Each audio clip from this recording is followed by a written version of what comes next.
Welcome to mini log. ಇವತ್ತು ರಜೆ ಇದೆಯಲ್ಲ, ನಿಧಾನಕ್ಕೆ ಎದ್ದೇಳೋಣ ಅಂತ ಅಂದ್ಕೊಂಡ್ರೆ ನಮ್ಮಮ್ಮ ಬೆಳಗ್ಗೆ ಬೇಗನೆ ಎದ್ದು ಸೌಂಡ್ ಮಾಡೋಕ್ಕೆ ಸ್ಟಾರ್ಟ್ ಮಾಡಿದ್ರು. ಅವರೆಲ್ಲ ಹೋಗ್ಬೇಕು ಅಂತ ಸೌಂಡ್ ಮಾಡಿ ನನ್ನನ್ನು ಎಬ್ಬರಿಸ್ಬಿಟ್ರು. ಆಮೇಲೆ ಎದ್ದು ಟೀ ಮಾಡ್ಕೊಂಡು ಕುಡಿದು ಮನೆ ಕ್ಲೀನ್ ಮಾಡೋಕ್ಕೆ ಸ್ಟಾರ್ಟ್ ಮಾಡಿದೆ. ಸೆಕೆಂಡ್ ಶಿಫ್ಟ್ ಇತ್ತು ಅಥವಾ ನನಗೇನೋ ರಜೆ ಇತ್ತು ಅಂದರೆ ನನ್ನ ತಂಗಿ ಯಾವ ಕೆಲಸನೂ ಮಾಡಲ್ಲ. ಅವಳ ಪಾಡ್ಗಳೆದ್ದು ರೆಡಿಯಾಗಿ ಕೆಲಸಕ್ಕೆ ಹೊರಡ್ತಾಳೆ. ಆಯಿತು. ಆಮೇಲೆ ನಮ್ಮಮ್ಮ ಎಲ್ಲೋ ಹೋಗಿದ್ರಲ್ಲ, ಬಂದು ಬಿಲ್ ತೋರಿಸ್ತಾಯಿದ್ರು. ಬಿಲ್ ನೋಡಿಕೊಂಡು ಈ ಥರ ಇದ್ದವಳು ಈ ಥರ ರೆಡಿ ಆದೆ. ಎಲ್ಲೋ ಹೋಗ್ಬೇಕಿತ್ತು, ಅದಕ್ಕೆ ಈ ಥರ ರೆಡಿಯಾಗಿದ್ದೀನಿ. ಅಲ್ಲಲ್ಲ ಪೂಜೆ ಎಲ್ಲ ಮುಗಿಸಿ ಕೂತ್ಕೊಂಡೆ. ಆಮೇಲೆ ನಮ್ಮಮ್ಮ ಜ್ಯೂಸ್ ಮಾಡು ಅಂತ ಹೇಳಿದ್ರು. ಜ್ಯೂಸ್ ಮಾಡಿ ಅವ್ರಿಗೂ ಕೊಟ್ಟು ನಾನು ಒಂದು ಗ್ಲಾಸ್ ಜ್ಯೂಸ್ ಕುಡಿದೆ.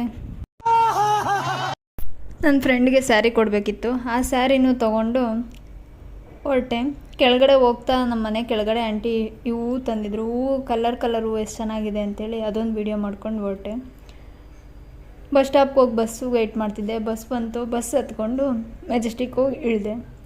ನನ್ನ ಫ್ರೆಂಡ್ ಬಂದಳು. ಹಾಗೆ ಮೆಜೆಸ್ಟಿಕಲ್ಲಿ ನೋಡೋಣ ಬಾ ಏನಾದರೂ ಅಂತೇಳಿ ನೋಡಿಕೊಂಡು ಪಾನಿಪುರಿ ತಿಂದ್ಕೊಂಡು ಅಲಂಕಾರ ಎಲ್ಲ ನೋಡಿಕೊಂಡು ವಾಪಸ್ ಬರುವಾಗ ಈ ಟೆಡಿ ನೋಡಿದ್ವಿ. ನಮ್ಮ ಮನೇಲಿ ಆಲ್ರೆಡಿ ಟೆಡಿ ಇದೆ, ಆದರೂ ಅದು ನೋಡಿದ್ಮೇಲೆ ಇಷ್ಟ ಆಯಿತು.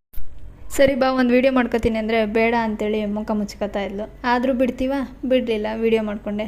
ಆಮೇಲೆ ಅವಳನ್ನ ಮೆಟ್ರೋ ಸ್ಟೇಷನಿಗೆ ಬಿಟ್ಟು ನಾನು ಮನೆ ಕಡೆ ಹೊರಟೆ. ಇದೇ ಇವತ್ತಿನ ಮಿನಿ ಲಾಗ್. ಮತ್ತೆ ಭೇಟಿಯಾಗೋಣ. ನಮಸ್ಕಾರ.